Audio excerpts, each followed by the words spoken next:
তো বন্ধুরা দেখুন যে বৃষ্টিটা হচ্ছে, আপনাদেরকে একটু এক ঝলক দেখিয়ে দিচ্ছি। দেখুন আমার বাড়ির সামনে কিন্তু একেবারে বৃষ্টিতে ভরে গেছে। আরও 2 দিন হলে কিন্তু বাড়িতে প্রচুর বৃষ্টির পানি উঠে যাবে। আর এদিকে দেখুন করলাটা কতটা বড় সাইজের হয়েছে।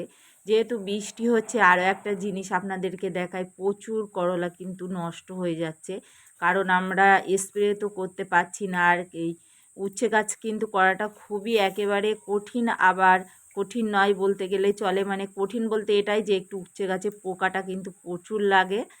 আর এখানে আমি উচ্ছে হারভেস্ট করেও নিচ্ছি, তো স্প্রে তো করতে পারছি না। অনেকগুলো উচ্ছে কিন্তু নষ্ট হয়ে গেছে, কিছু পাতাও কেটে কেটে। আর উচ্ছেগুলো আমি কিন্তু গাছের গোড়ায় দিয়ে রাখবো এক সাইডে দূরত্বে।